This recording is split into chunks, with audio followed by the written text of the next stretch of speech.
I can't even do the intro right now because I can hear you mixing into the microphone. What's up, everybody? Welcome. You're doing ASMR today. Oh, God. What's up, everybody? What's up, everybody? Welcome to the Spot Show Podcast, an independent wrestling podcast with a few pit stops along the way. I, of course, am your host, Jim Mint 10 Dickie Wabash, and regrettably, I am joined by the fabulous one, Jason V. Regrettably? Well, I mean, you called me.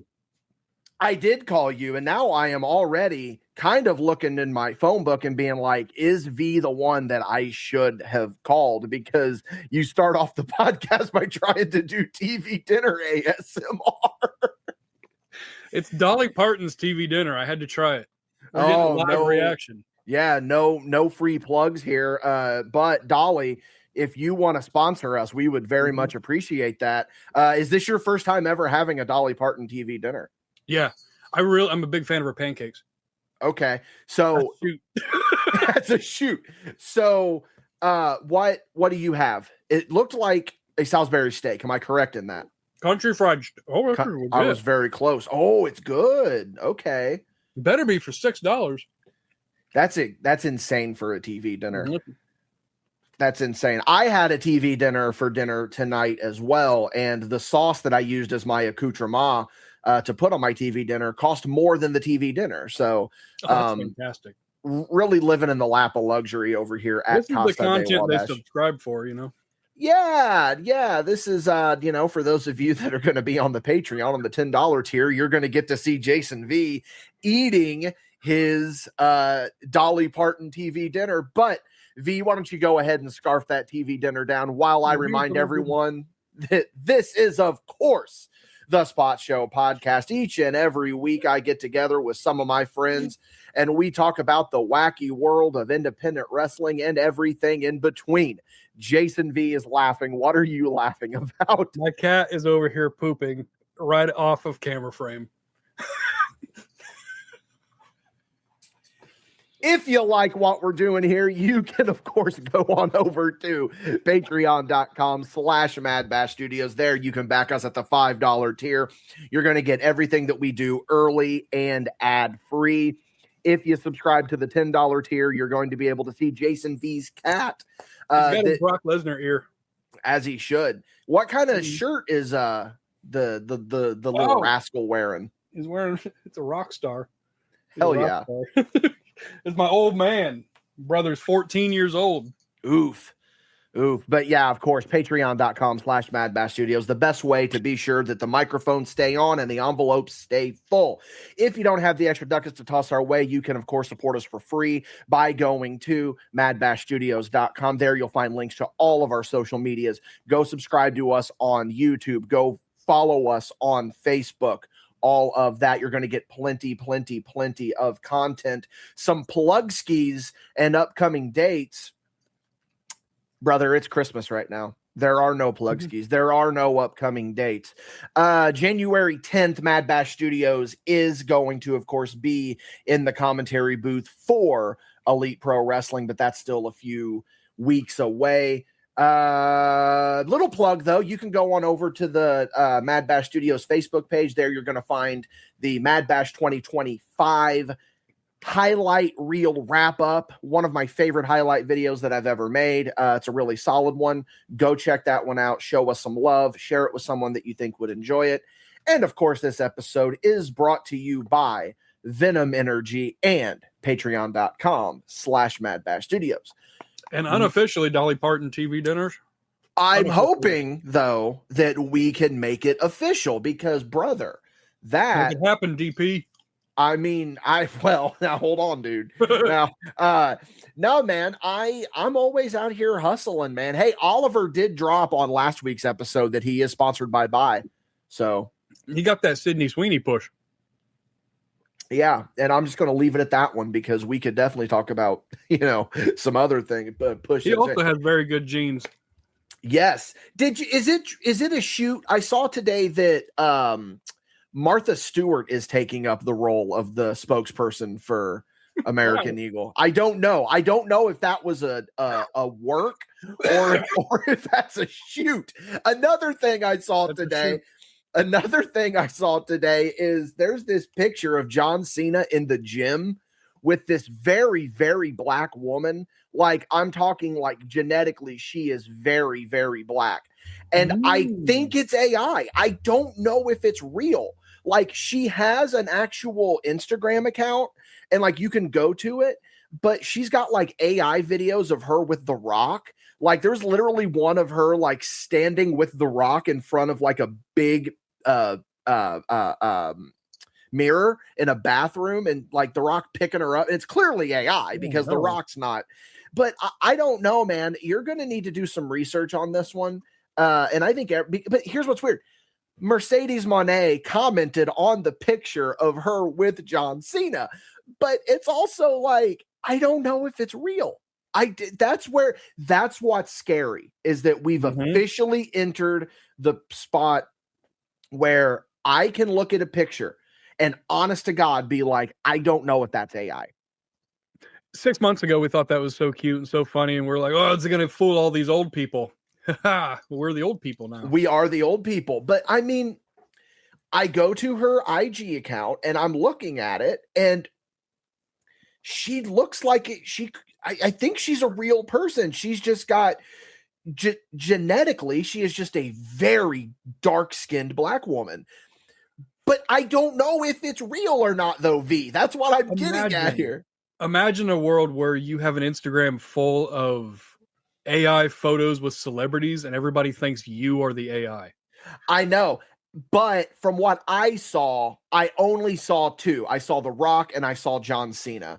That's all you really need. At the end of the day, I mean, all you really need is the WrestleMania 27 main event.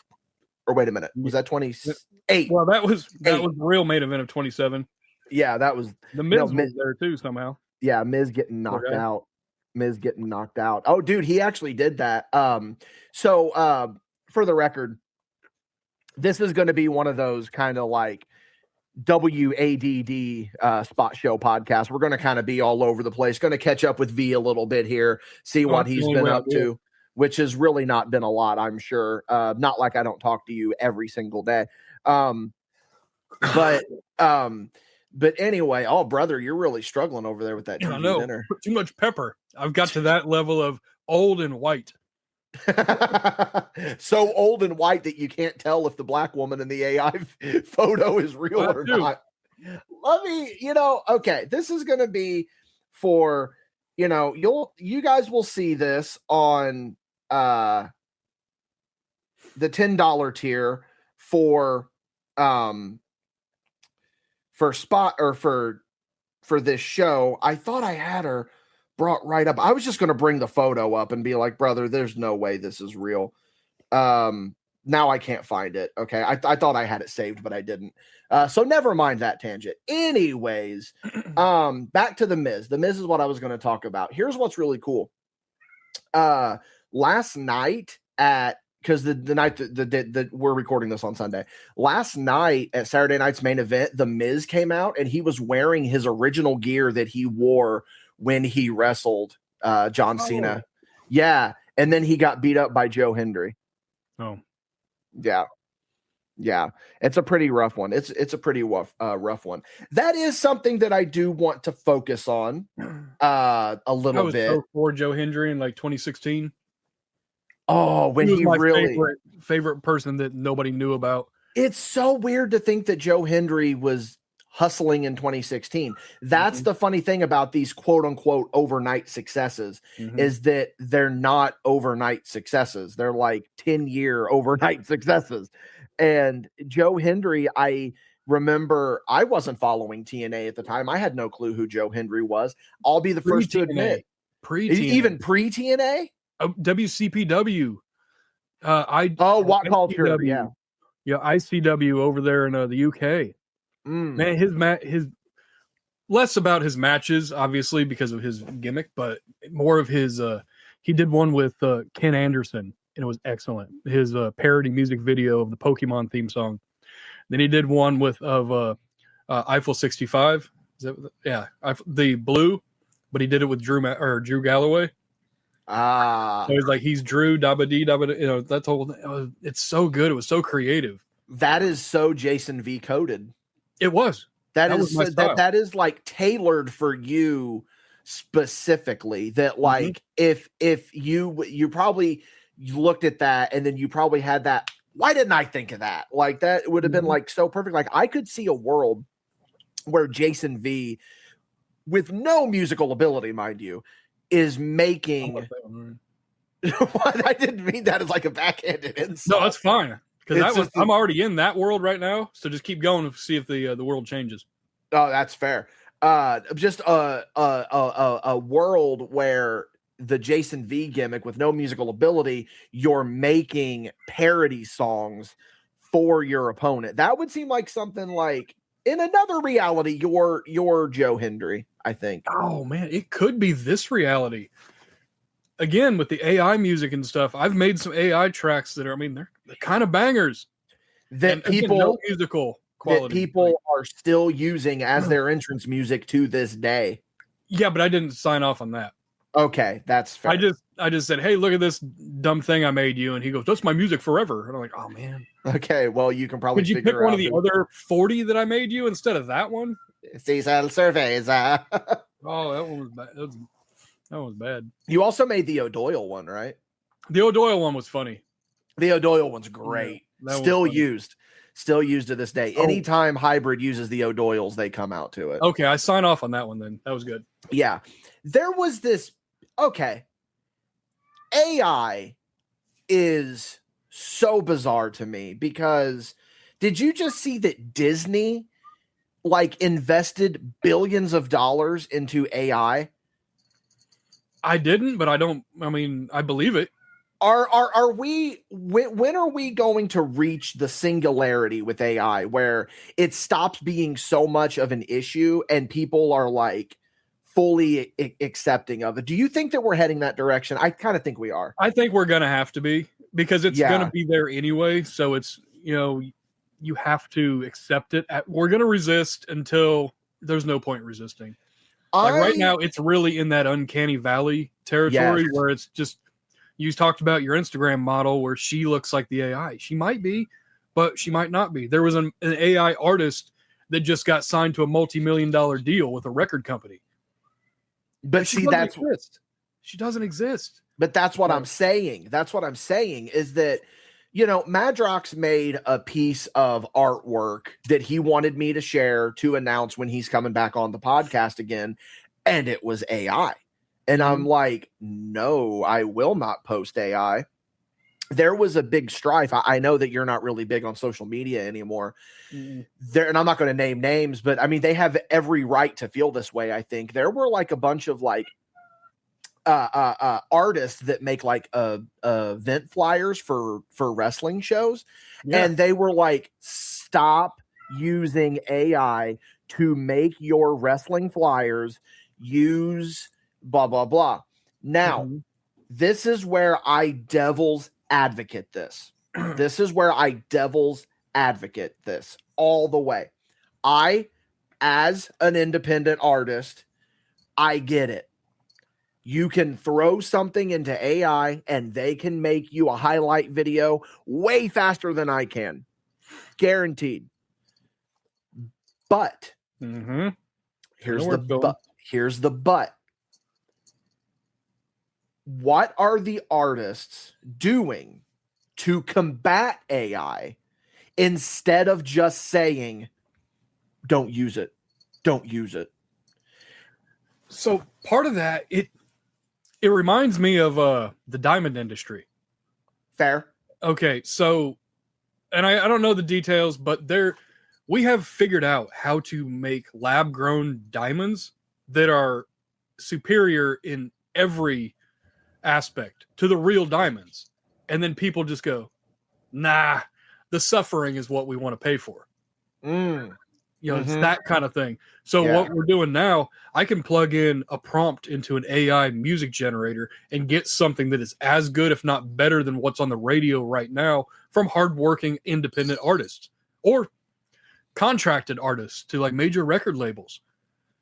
I mean, especially some of this like current like R&B and everything, I just don't understand it. I'm an old man yells at cloud, sure, but man, it's like I can plug something in and get an R&B song with some soul and some real meaning. Maybe it'll take me a couple of tries, but I mean, really, throw that into a AI generator and there you go. You kind of already said that we're already heading that direction. So you've kind of already answered this question for me, I suppose. When do we just look at AI and be like, this is clearly the next step in technological advancements? I think we're already there.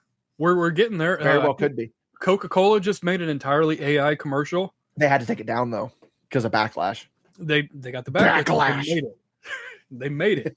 But they did make it. They did the thing. Now it's gonna be pulled back, and then it'll eventually come back. You know, there's talk about different studios trying to make entirely AI movies. Some of these stories written by AI from 5 years ago, like, which is the dark ages, if not before the dark ages of AI. Some of these aren't not too bad. You can find some rudimentary ones on YouTube. Just put it's something like movies written by robots, I think is the tag for it. And some of them are pretty good. It's like and when they're not right? good, they're so bad that they're pretty good. Yeah, that's like a whole subreddit, right? Oh yeah, sure is. Well, I mean, there's like whole subreddits that are completely bots. And like a bot is the same as, well, I don't know. A bot's really not the same as AI, I guess. We're cousins. It's like the Anawawi family tree of like digital. Did you ever do Cleverbot back in the day? I never did Cleverbot. Okay, but I've only heard that term a handful of times myself. I don't exactly even know what it is. Yeah. Well, I know Cleverbot really rose to prominence a lot on the internet with the whole been drowned thing, with the creepypasta of where the person like finds the weird marked copy of Legend of Zelda Majora's Mask at a yard sale and then takes it home, and it's like Cleverbot pops up on the computer. This is old internet, but this isn't even this is old internet, but then you can look back at like ancient internet where you're talking about like that's like, my time frame. Yeah, that's more yours. That's more yours. That's like your something awful and rotten.com. And I had a web TV. Oh wow. I still have it. Actually, you think there's a secondary market for that? Did we? I know secondary market. Will you buy it from me?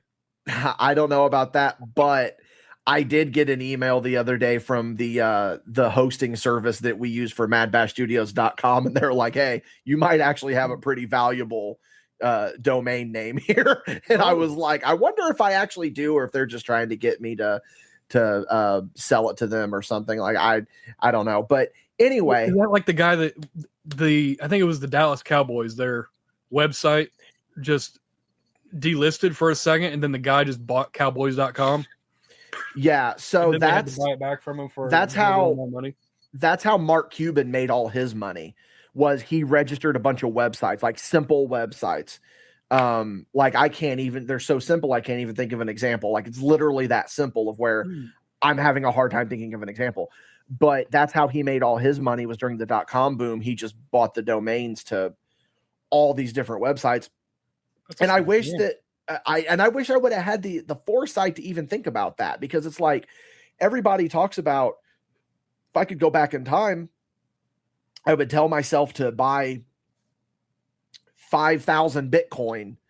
But it's like, would you even know how to buy the Bitcoin? Because back then it wasn't even accessible. So what are we even doing here? But all this to say, I'd have bought more Dogecoin back in 2019 when I found it on Robinhood. And I said, what is this? Is that stupid dog on the internet? That's funny. Here's $100. And then a few years later, that $100 became like $10,000. It's scary how much that happened to me as well. that because I was like, Dogecoin, haha, funny, and then I bought it. No, I had a point talking about like old internet. We're talking about Cleverbot. Yeah, but I like bots. Do you remember there was this is before smartphones. There was a number that you could I do remember text. those days. Yeah. There was a number that you could text, and it was a service called Cha-Cha. Was Cleverbot Eevee? I don't don't know. I just Googled Cleverbot. Is this it was an AI chatbot that would like talk to you. Yeah. I didn't know that was called Cleverbot. Yeah. I just knew that a significant other of mine, I could hear her in the other room, and she's just talking to this digital voice. And she became like pretty good friends with it. That adds up. I don't know. I don't know if it would play back in voices. If it did, then that was past my time. Okay. But the reason I knew about Cleverbot, look into, and this is kind of a little segue into something that I want to talk about a bit later. Look into the creepypasta Been Drowned, and it'll tell you all you need to know about Cleverbot. But anyway, yeah, there you go, Been Drowned. What was I saying before? What were we talking about? Oh, so yeah, there was this service on your phone. It was called Cha-Cha. And it was free, as far as I know. You could text it and you could ask it any question and it would give you an answer. And the idea behind it was that if you're in a classroom, you can text it a fucking question on your quiz and then it would text you back, because I know what everyone's thinking is that it's like, oh, but Dickie, you could just Google it. It's like, no, smartphones were not as prevalent as they are now. No, we had them sidekicks where you go like this and yes, it up, and that was like top notch. Or you had the gimmick that did like it did hamburger and hot dog, like it went both directions. Oh, I had a friend that had that one and he loved to show it off, but not bougie enough to get one that goes both ways like that. All that to say that I think that we have reached the event horizon where I do think that we have definitely reached the point where AI is a little bit more, it's going to start being just naturally the next progression as opposed to this evil thing we need to combat. Because look, here's the thing. I'll tell you this right now. My video editing software has AI tools where it can clean up certain things for you. And dude, it saves you hours. Man, that would have been nice to do with some of those old UWC graphics I was making. Oh man. Hey, back in your day though, those were pretty top notch for what you were using. Yeah, they got better as time went on, obviously. Go figure. You start putting some time and effort into a trade, into a skill, into weird, a hobby. Right? Yeah, and then you start getting better. Watch some of those old ones, whether it's the videos or whether it's looking at the graphics. I'm like, oh, these are disgusting. But then as time went on, they got a little bit better. Yeah. Do you find that, because I don't even know the last time that you were even in an edit bay, do you find that it's like riding a bicycle, or is it like you need to get the reps in to stay? Definitely got to get reps. Yeah. You got to get reps. I also, with my video editing software, the version that I had, I upgraded my computer and it didn't upgrade that. So it's part of it works, part of it doesn't. Some of like the dimensions are all off on the display. So there's all kinds of things that are a little wonky. So it's just something like if you're in it, you got to keep up with it. Yeah, that's where I'm currently at now. Like I had to, for all intents and purposes, I had to retrain myself on how to edit when we started MadBash Studios, because I didn't touch editing software in 3-4 years, probably. I believe it. 3-4 years, I think. And I, even up in the first year of MadBash, I was using a very outdated version of the video. I don't know why we're not saying it. Vegas is what I use. And I know you do as well. I was like on Vegas 16, and that was like a 2018 version, or maybe 2017, maybe. And now I'm on Vegas 22, but 23 is out. but I just haven't pulled the trigger and bought it yet. Right. But you got to make sure it's not like an iPhone where they do virtually nothing, and then they say that old one's obsolete. Make sure you get this new one for another $1,000. And that's the difference. When I went from 16 to 22, it was night and day. It was night and day. The problem I'm facing now is that the software is good, but what's the hardware doing? We're starting to chug big time over here, brother. I mean, this computer that I'm on right now recording this sat unused, unplugged, unused from February of 2021 to about February of 23 when we started, Matt. So it's at 2 years. It sat 2 years, not turned on, not running. And I mean, with a good PC, I mean, you got to upgrade every couple of years, at least some parts, not the whole machine. And I mean, when I was streaming, I mean, I was running this thing heavy. Like I was streaming for 3 hours a night and all this other stuff. So basically what I'm getting at here is that we were having a conversation before we went live of where you just got your new mic set up and everything. Yeah. And you were like, oh, I've got this really top of the line mic, but I've got this webcam from 2013. Yeah. It's like, that's I've always felt it's the only webcam I had access to. It's my dad's old laptop. So, and he didn't know what to do with anything. He went on there and looked at like tractor parts and stuff. So I was like, hey, that laptop has a webcam. At least I'll have video for the $10 people. Brother, the fact that you're even able to get a laptop from that long ago to run right now, that's crazy because laptops. It may not be 2013. I don't know what time. It might be closer to 2017, 2018. It doesn't matter though. I mean, it's old. Yeah. It's old. Yeah. That's my point is that I'm like you in a lot of ways of where I feel like I will have top of the line right here, but it still seems pretty there. Then there's this one little thing over here where it's like kind of holding me back a little bit, but it's like I can never, it just seems like nothing has ever worked smoothly for me when it comes to technology. And it's not that I'm technology illiterate. I do it to myself because like I said, I mean, I'm running video editing software on a computer that is probably 2 years out of date. And I probably need to upgrade some of the parts, but I mean, that's just always been me. I've just always felt like that. That's always been like my not curse. It's not a curse, but where it seems like everything lines up except for one thing. It's just always how it is. When you get that one thing, something else is going to be either out of date or it's going to break, it's going to slip. And that's just how life is.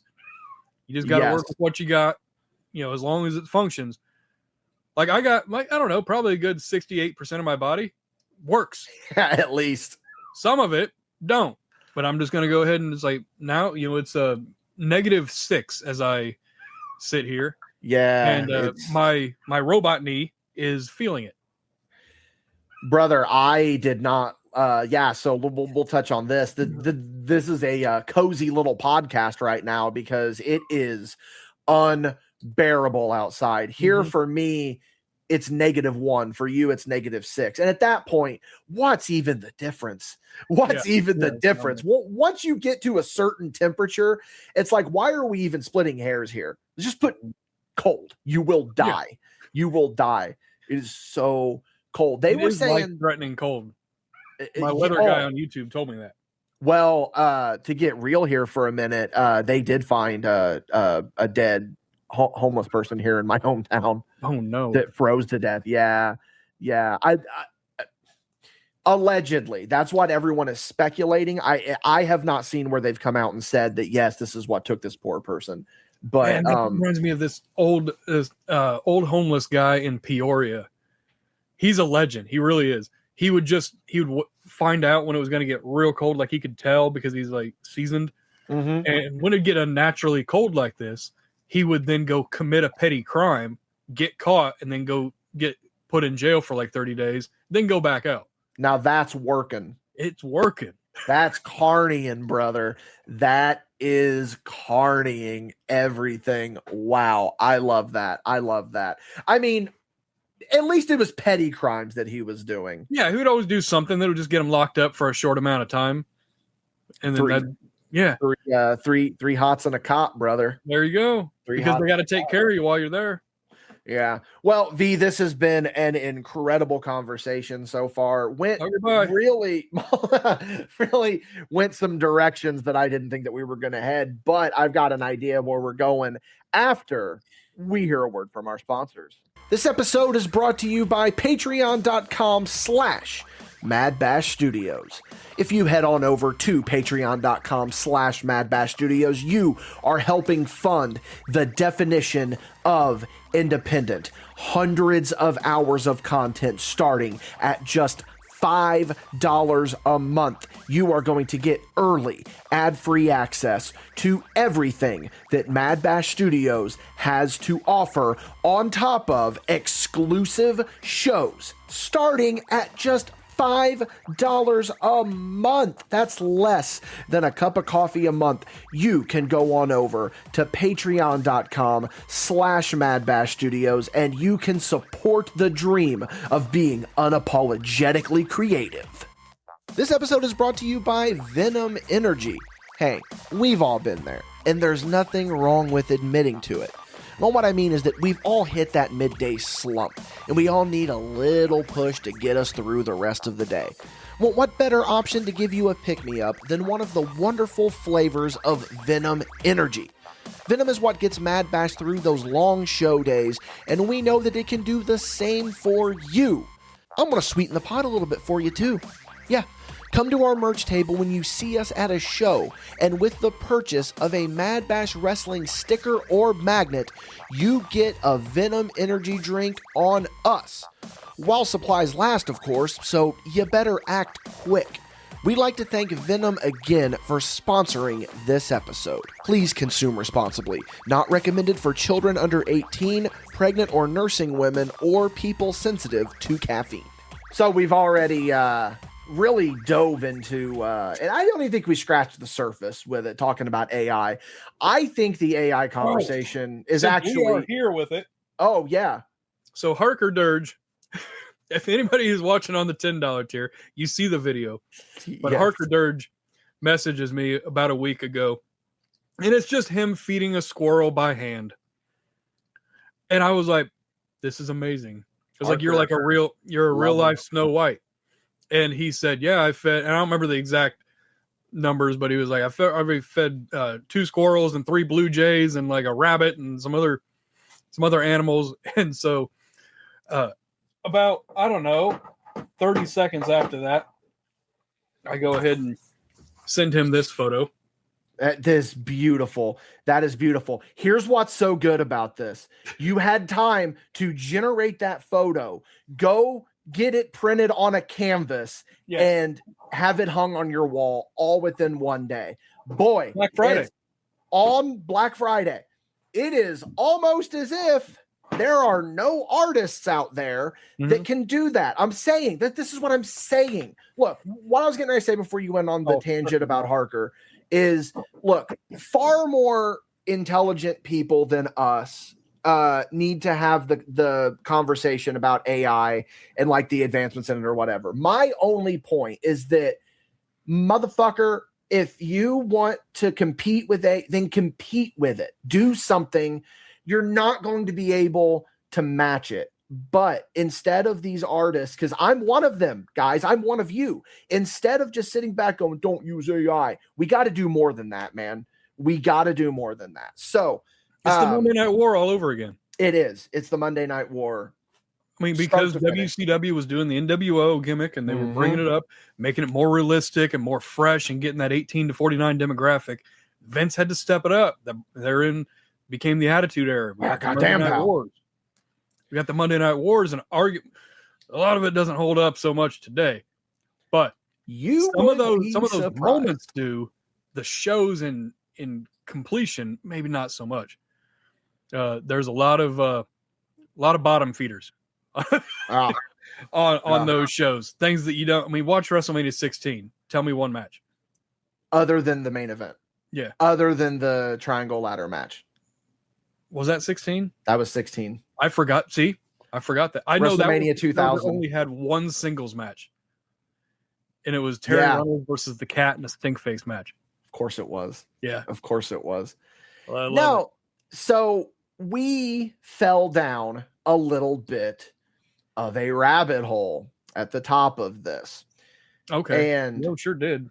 Yep, we were originally. So I was originally going to segue into talking about John Cena's final match, but you've not had a chance to quite watch it yet. You've seen the finish. You said you loved it.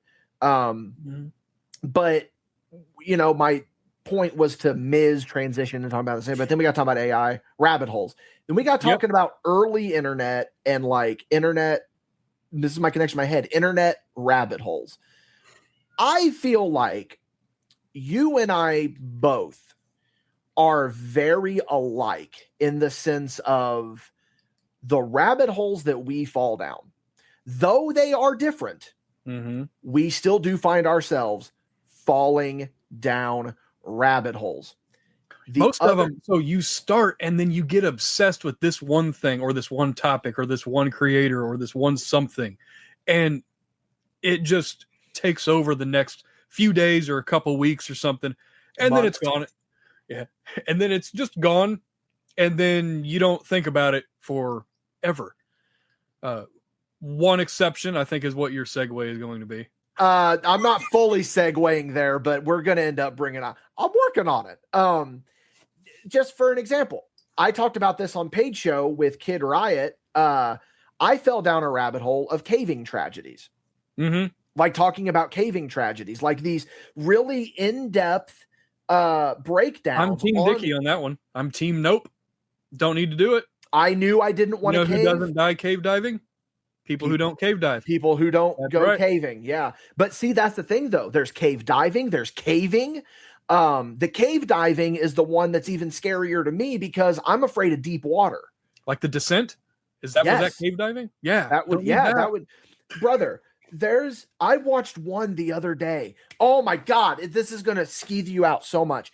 It was this cave where within 6 months, there were 2 tragedies and they were like, what is this all about? So it was like you would go straight and then it would fork off up and down. Down was flooded completely. And something happened where it finally drained. And they were like, okay, fucking A, we can go explore this now. This is so cool. And then, you don't need to. You just don't got to do that, buddy. So they decided, just don't do it. And that's the funny thing about it. They're tragedies, especially for people that lost their lives. Terrible. But you go to the comment section and they are all the exact same comments. They are all the exact same comments of you could just not. Yeah. But my brother's a skydiving instructor. Why? Guess who's never been skydiving? Me. I think don't need to. I didn't know you had a brother that was a skydiving instructor. Yeah, he's up in Alaska. Wow. Okay, that's little full brother, half brother. What do we got going on? No, we got full. Or no, it's half brother. Oh, okay. Wow. I'm finding more. I don't have any full siblings. But yeah, he's just up there doing his own thing. Hell yeah, man of the wild. Hell yeah. So Bear Grylls without the camera crew. 6 months later, Bear Grylls. So 6 months later, this other group decides to go back to this cave. And because of the water, it was like unleashing like these gases that they couldn't see. And the fucking cave catches on fire. And they catch on fire. And they're just crawling through this cave on fire. And they got they survived. But it was like, it was some kind of gas. Again, I'm not a scientist. I don't know. I was sitting on my couch depressed watching this while shoving popcorners down my throat. So, by the way, white cheddar, yes, best ones. That's right. I don't like the residue they leave on your hands. But anyway, these people are just fucking, it's like, why are you doing this? I would do it. But I'm not going to be doing one of these where there's like a 3-inch thing you got to squeeze your body through and get through it. Like if I'm walking upright and like I don't have to crawl or go down or anything, I would explore a cave. I think it would be really cool. I think it would be fascinating. I understand the adrenaline rush, obviously, and I understand the adventure and like especially the idea of trying to find something no one's ever found before. There's always that possibility whether it's like an actual cave system or a spot or an item that was down there or whatever, a mineral element, whatever. Yeah. Make one of them Tony Stark elements. Well, a lot of them are just people that are like overconfident in their ability. And then they're like, I can make it. Strong. Yeah. Hubris will, yeah. But meanwhile, I'm sure these people sit and look at you and be like, why'd brother lay on a flaming table? Yeah. But like that shoot too, I laid down and then they sprayed the lighter fluid around me and I said, what are you doing? They said, just trust me. I go, uh-oh. Okay. So to what is his number thing? To Chris, that was 2005. You don't have to do that stuff. Yes, Chris. He knows. Do not he become a deathmatch wrestler. No. I had the same talk with Logan Madrox. I said, I will disown you if you become a deathmatch wrestler. His favorite thing to do is come up to me with a clip of me doing something real stupid and then going, oh, you don't got to take these kind of risks, huh? Do as I say, not as I do, brother. Yeah. I was like, how do you think I found that out? Brother really did pick the weirdest mentors. Yeah. You, Oliver, Parker, me. It's like, what, brother, we're either setting you up for success or massive failure. Mm-hmm. You'll figure it out. I jest, of course. So has there ever been, and don't segue into what I'm wanting to segue into. I'm not going to steal your thunder. Has there ever been a rabbit hole that you've fallen down where it's like, you're looking at it like, why am I doing this? This is just like, like I'm icked by watching this, but it's that morbid curiosity. No, nothing that really comes to mind except, the thing. So do we just get to it now? No. So, okay. So there are things and they're not, I wouldn't say it's like a big rabbit hole, but maybe like, a rabbit. What's those little, when the ground is a little uneven, maybe not like a full rabbit hole, but like a freshly started like groundhog spot where he's just kind of like eating up the ground around it. So the ground is a little weak. A rut. Yeah, something like that. And that is a lot of the suggestions I get on Reddit where they're just like, hey, you might like this because you like something else similar to it. It's like, no, I don't know what you're thinking. I will watch this, but I didn't ask for it. It goes to what Kid Riot and I were talking about with the Shindy wrestling conversation, where it's that car wreck. It's that you can't help but look at it. I think a lot of it too is you're living vicariously through these people. And it's like, it's the same concept as like, why are the Saw movies so popular? Mm-hmm. It's like at our core, our lizard brain likes to hear about misfortune, I think, because we know that we don't want misfortune to happen to us. And we don't have, normally, if you're a normal human being that has a normal working, functioning brain, you don't have that drive in you to inflict unfortunate things on people. So why not observe and hear about them? Almost like a live vicariously, whether it's through... Or I could have just said that instead of the diatribe. I just went on. It's okay. I mean, you just went ahead. We just gave the dictionary definition or something. Yeah. That's what I usually do. You do it with movies. You do it with video games. It's like you're not this superhero, but you kind of want to live like you are this superhero for a minute. Or these people that have how many times have you watched it? Well, actually, not you. This is a Madrox question. Shout out to Madrox, by the way. Miss you. Get back. He will be back soon. Soon. But horror movies specifically, they will do this. They would do the bit where like the girl's running or something, and then she trips, and they're like, "You're stupid. Why are you so stupid? Why would you trip? Why would you try to start the car? Why would you go upstairs? He's already on the ground floor." Yeah, but have you ever been in are these horror movies set in a mall during winter when someone slips and falls? They might be. Okay. Some of them. So, oh no. Oh, that was a deep. That's a deep cut, brother. There were some layers to that onion. 3 people get that. We're 2 of them. Go on. So you get all that, and then you can tell that a lot of these people have never been in a life or death kind of situation. Like when your adrenaline just takes over, sometimes you just go on autopilot.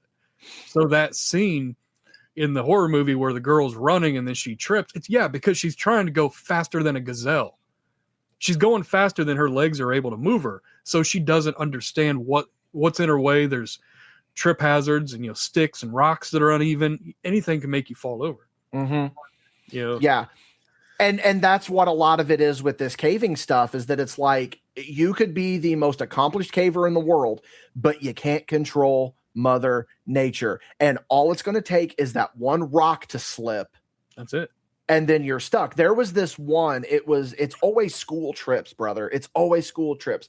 This girl was leading the charge, and it was literally, it was a crawl. You had to crawl to do this.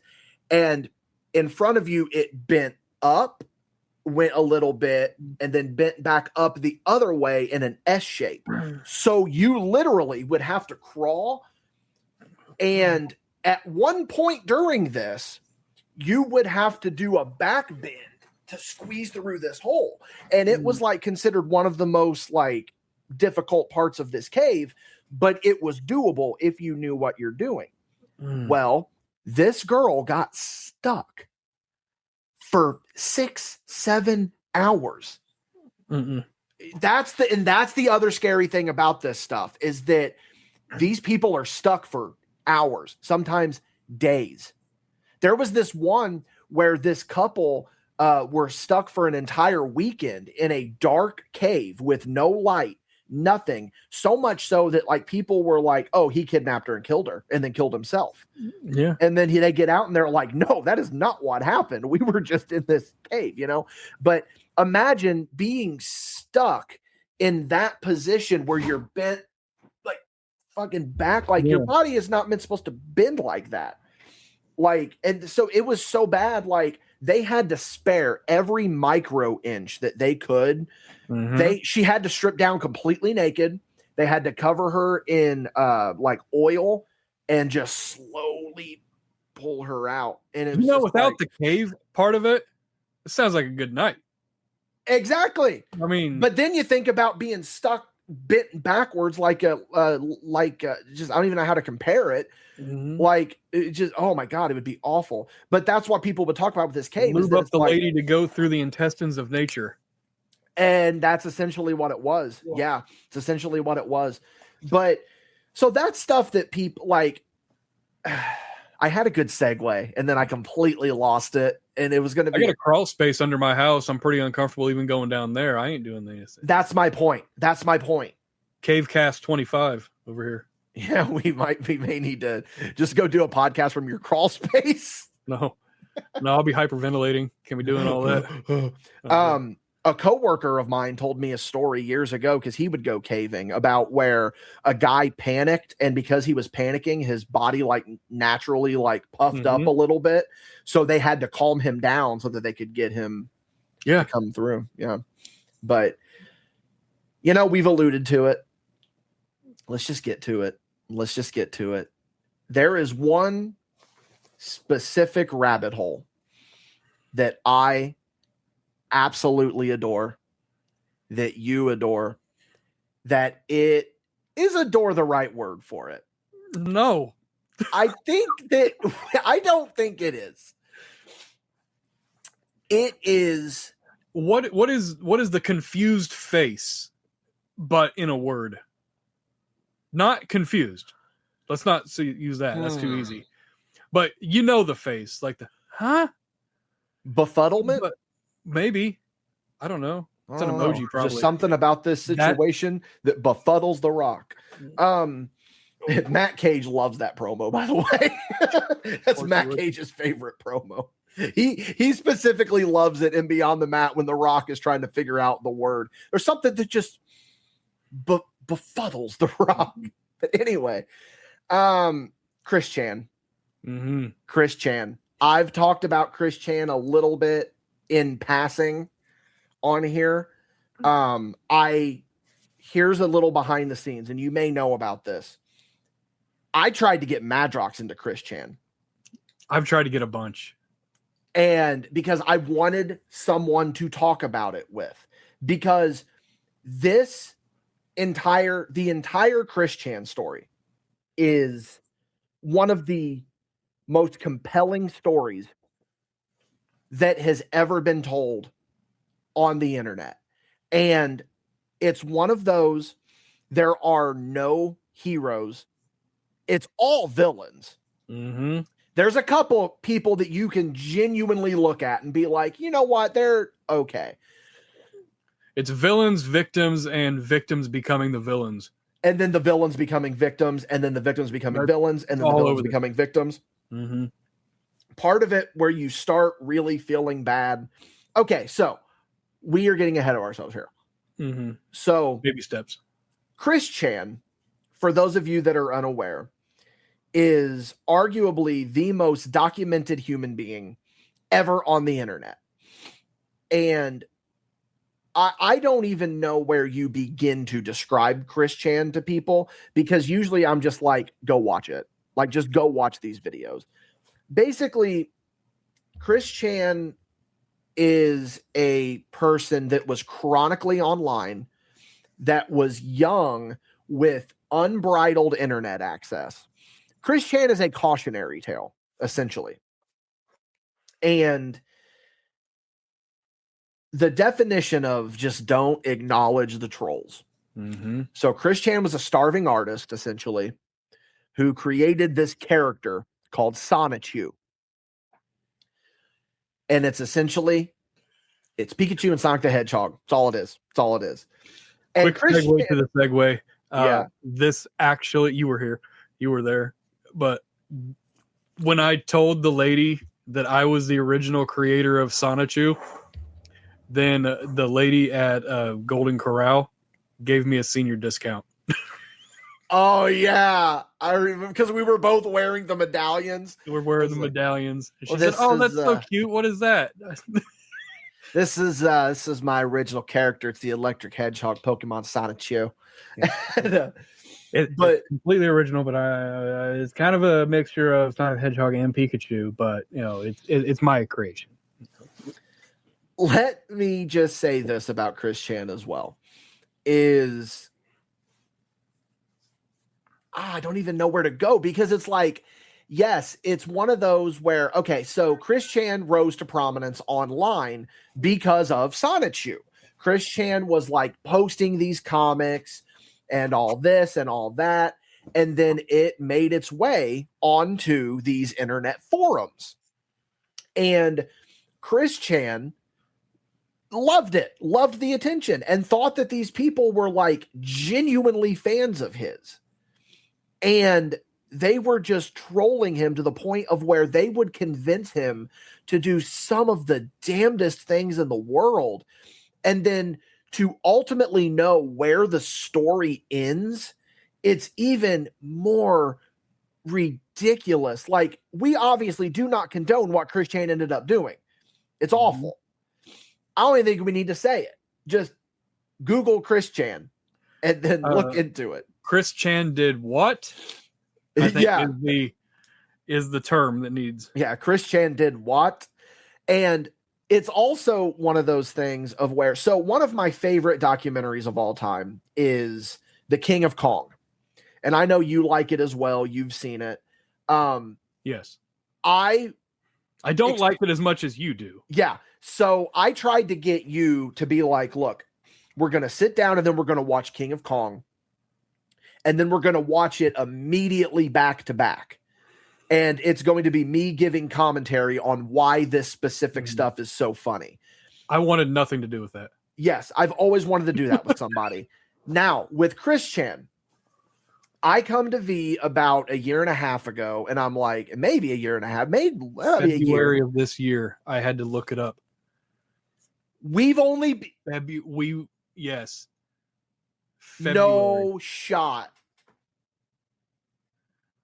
At least that's when I finished it.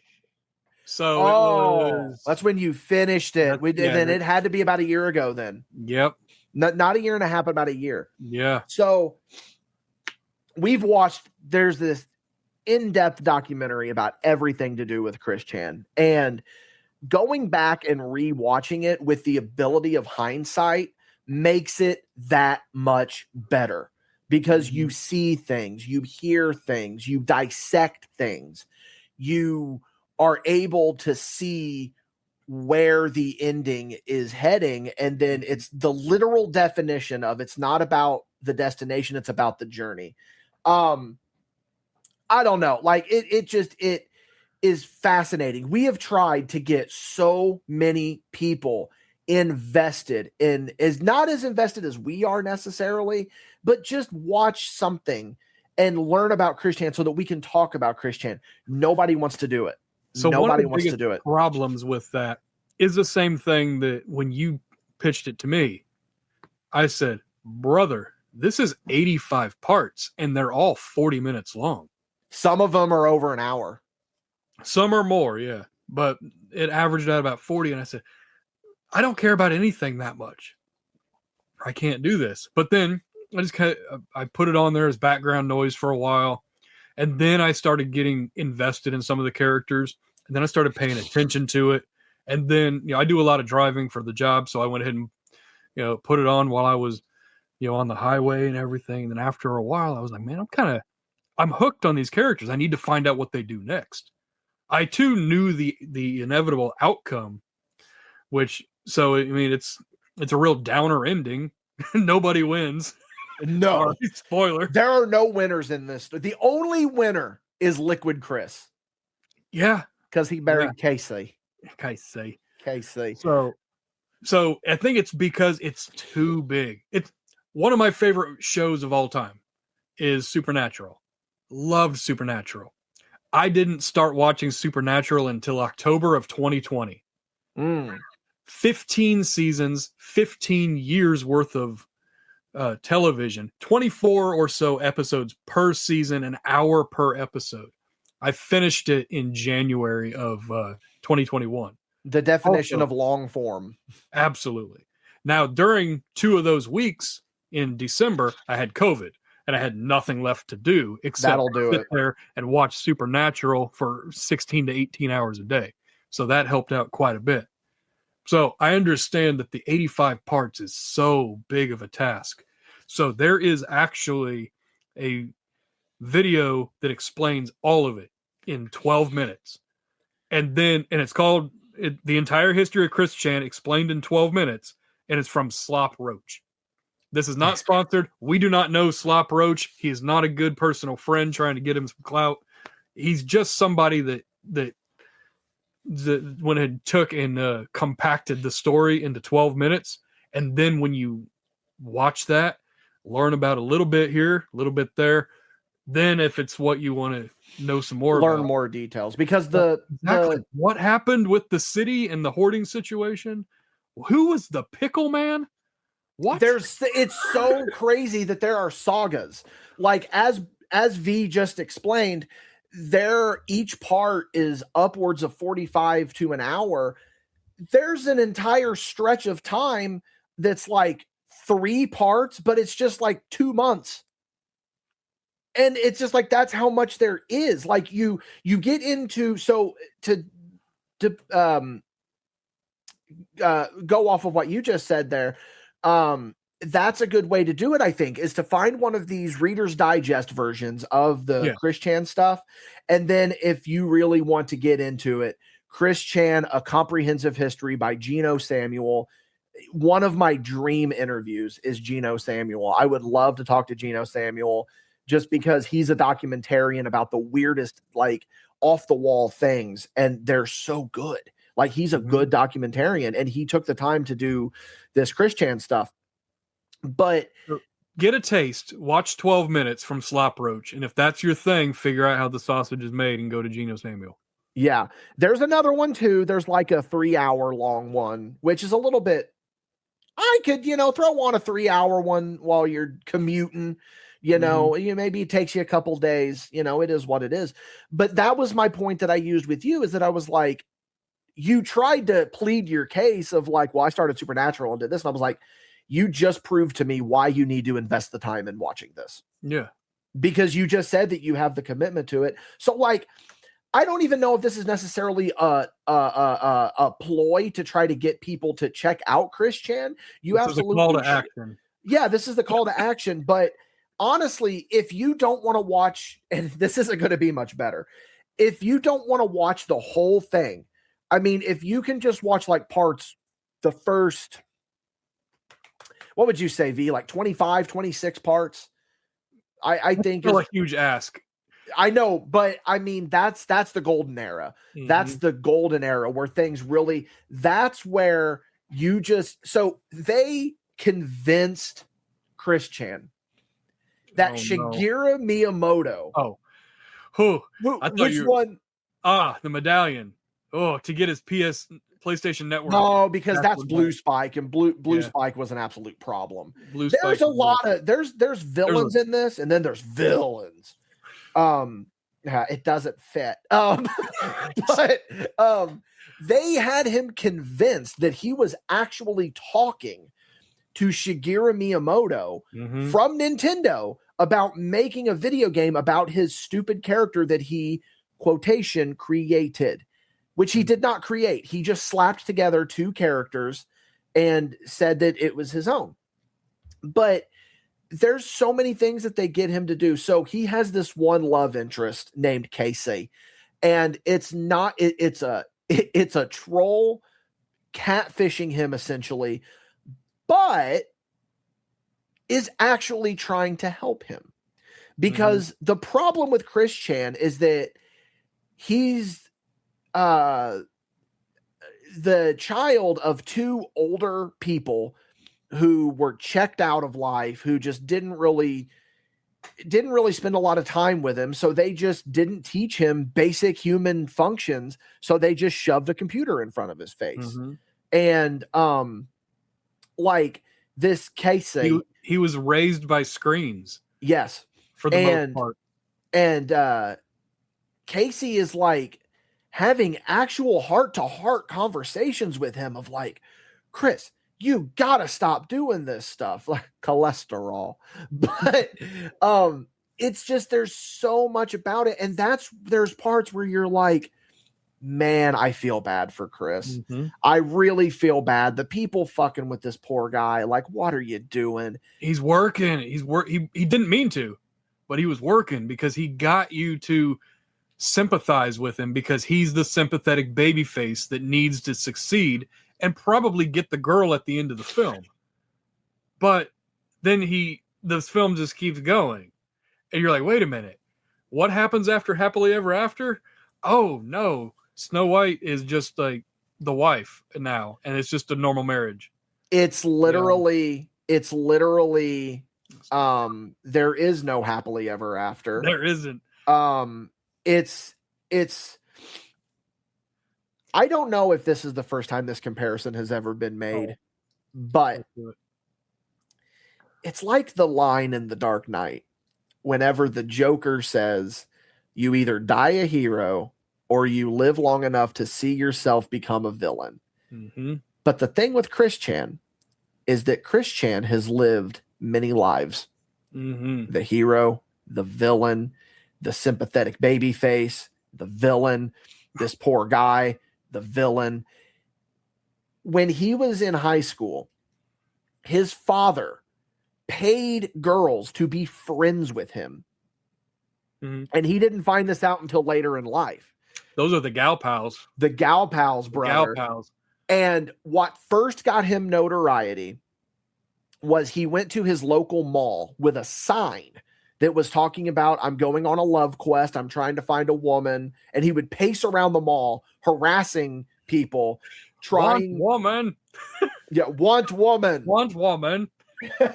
and someone working in the mall saw that this person was doing it, so they posted about him on the Something Awful forums.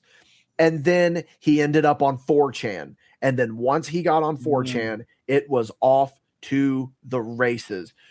Chris Chan was Lex Tape ain't fixing that leak. No. Chris Chan, very homophobic, very racist, very sexist, very problematic, but no one deserves like the torture that they like the verbal torture and the mental torture they were putting him through. But then he starts doing other things. And there are really awful things that did happen to him that people actually backed up. Like his elder father passed away. They kind of chilled on that one. There's like a phone call of him just losing his mind, crying. That's called the black tape, I think it's called, that the trolls have never put out because it's a real life thing. Let's not fuck with it. His house burnt down. But then you see the state the house is in. And then you see him talking about how, well, I get my tugboat every month, which is money from the government. And he's refusing to go work because he's getting money from the government. And there's no redeeming qualities about this person. But then trolls dox him and you feel bad for him. But then he goes and puts on blackface and goes on a racial tirade. You don't feel so bad for him. Then he does this, then he does that. And it's one of the most entertaining things to me. I'm obsessed with it. It was a whole bunch of what is he going to do next? And it's real life. Like it should be fiction. And it would be so beautiful if it was fiction. Like it got so many seasons. Yeah. Like it's just like Friends, but actually funny sometimes. The things that he ends up doing, like there's the girl he's trying, I can't remember who it is anymore because there's so many of them. There's so many, and then some of them are played by 2 or 3 different people. Some of them are 2 or 3 different people played by one person. But she's like, you said, Chris, that you've never cheated on a significant other, but I have audio footage and emails saying that you were trying to hook up with Vanessa Hudgens. Actually, that wasn't a real person. That was a troll. That was not Vanessa Hudgens. I think today's Vanessa Hudgens' birthday, by the way. Oh, hey. Shout out Vanessa Hudgens on day of recording. Yeah. But here's what's funny about it is that he actually was talking to someone. He thought. And then Vanessa Hudgens, quote unquote, comes into the picture. And then he starts talking to Vanessa Hudgens. So he was cheating. But then he says, oh, well, it doesn't count because it wasn't a real person. And like, none of them were real there, brother. That's not how that works, brother.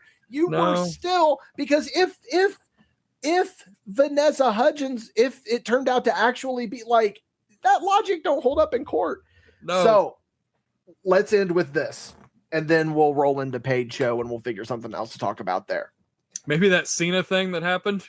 Oh yeah, we're a wrestling podcast and we're not talking about John Cena's retirement match. Make him pay for it. Give us $5. Yes. That one's gonna buy me more Dolly Parton dinners this month. It is, and buy me some as well. No. Right here, yeah. The cat loves Chris Chan, for the record. He does. The cat loves Chris Chan. What is your favorite Chris Chan moment? I think you figured that out at Halloween. Yeah, but the pickle suit. It's just so absurd. He's on a date with a troll. Was that Kim? No, it wasn't. It was Kim, but it was Kim with a fake name. Kim. She had a fake name, and then he didn't realize later on when he met Kim that it was the same person. And it's wild. It's wild. But he's on a date with this girl, and she doesn't want him touching him, are touching her and everything. And he knows no personal. I would just like to please put my hand on your shoulder if that would be okay. At least she was like, all right, just for a minute, just do that. And then as they're on their date, a man wearing a pickle costume comes out of one of the neighboring stores in the mall. And he just goes over there and he kind of sweet talks her and he just takes her and he leaves with her. And Chris is the bad guy in the whole situation. It was planned by both of them, for the record. Yeah, obvious. Yeah, because he also he hated pickles. Do you want to explain why he hated pickles? I don't remember. Because okay. The reason throw that one to you. The reason Chris Chan hates pickles is because he's very homophobic, and it reminded him of penises. That's okay. I thought it was that, but I thought that was a little bit too low hanging fruit. No, too easy. No, there's no such thing as low hanging fruit for Chris Chan. deep and psychological. Yeah, it's just very phallic in nature. So he just doesn't like pickles. So my favorite Chris Chan moment, and then we'll wrap up here, and then we'll go into Paid Show, is Chris Chan was notorious for getting into phone calls with people that he thought were like real people.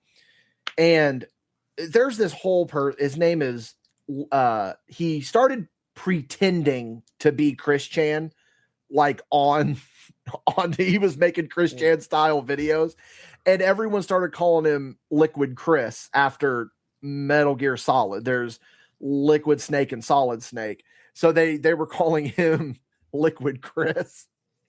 And there's this girl, her name was Casey, and Chris was absolutely in love with her, as he just quickly falls in love with these women. If you guys like the show Catfish, this is for you. This is Catfish to the extreme. Mm-hmm. So Casey ends up dating Liquid Chris, and Chris is like trying to win her back or whatever, and she's like, well, look, you're going to have to talk to my dad on the phone. Oh, no. So they got another troll to come in and play Casey's dad. And it is one of it's like a 45-minute long conversation. Longer, because they cut out a bunch of dead air. And this guy is just giving Chris Chan so much shit. And he's like, well, son,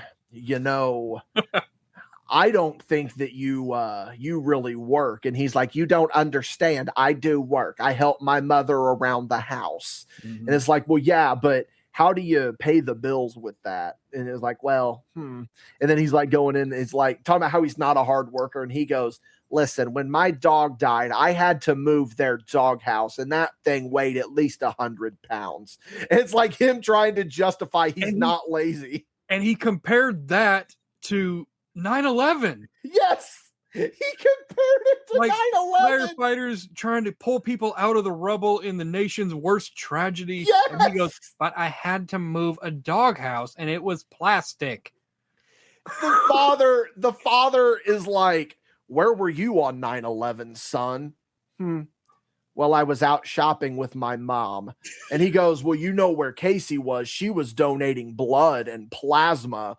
And then it's like, Ground Zero. Yeah, she was at Ground Zero moving the rubble. You don't know what it's like to carry heavy things. Well, I had to move a doghouse. So funny. And he hates the word naive. He hates it when you call him naive, and he hates it when you make fun of his weight. And it's just, but the other funny thing about Chris Chan is that because he was raised solely by television and by being online, anytime he makes jokes, he's doing it in the form of South Park, Family Guy, Adult Swim shows, because that's all that he knows. That's how he was molded into a person, is that he thinks that this is how you have normal conversations, is by making, but he'll reference real life events, but he references them through the parody that was on Family Guy. Yes. Because that's how he learns about these real life events. It's a wild Venn diagram. Oh, Yes. Figure it out. Yes. Well, all right, V, this was an amazing conversation. This was solid. We really covered a lot of bases here. I feel like a lot of bases. And conversation is going to be continuing on into Paid Show, where, of course, you back us at the $5 tier over on Patreon. You'll be able to hear Paid Show. Here's what we got here. You can find me on Instagram at dwobs with a Z card shop. MadBashStudios.com is, of course, the big plug ski until I decide to sell it, because apparently it's worth a lot of money. Jason V, I know that you don't have any social media. I have a few things that I'm on the things, so you might be able to find me. I don't have any content. I pulled a lot of that stuff. On YouTube, you can find me at Bunt Chugly. On IMDb, you can find the lists of movies that I've watched in October, November, and December, and what I thought of them. My name is Nimbus Sleg. If you find me on Reddit, I am under the tag Air Breather with a picture of a frog, but he has a little bit too close together eyes. Spotify. You can check me out on Spotify. Are you on my Spotify? Are you Josh something? Yeah, I'm Josh something. Okay, because it tells me to share things with you, and I don't know why. But because I know why, because you sent me a link on Facebook to the Chris Chan podcast. Okay. And now we're linked on Spotify. We're linked. I am Sherville Democrat, registered Republican. On PSN, I am a Bud Chunder Truck, and I'm currently working on launching an OnlyFans featuring an AI Bigfoot, and call it Sasquatch. So, all right. Well, you were waiting for this part, weren't you? You had that stuff ready. I needed to write that one down. I knew that happened. I study the product. Yeah, you knew that was getting ready to happen. So, all right, we're going to go ahead and roll out of here on the Paid Show. Probably going to talk a little bit more about Chris Chan. Probably going to talk a little bit about John Cena's retirement. I have some WCW thoughts I want to talk about too, because I've been watching a lot of WCW lately, man. Ever since Oliver and I did last week's, which, by the way, get the numbers up on last week's podcast. It was so good. It's a really good conversation about one of the most underrated and underappreciated episodes of WCW Nitro. But yeah, we're going to go ahead and hop out of here. For those of you on the Patreon, we'll catch you on Paid Show. But for everyone else, we'll see you down the road on some form of content. Yeet.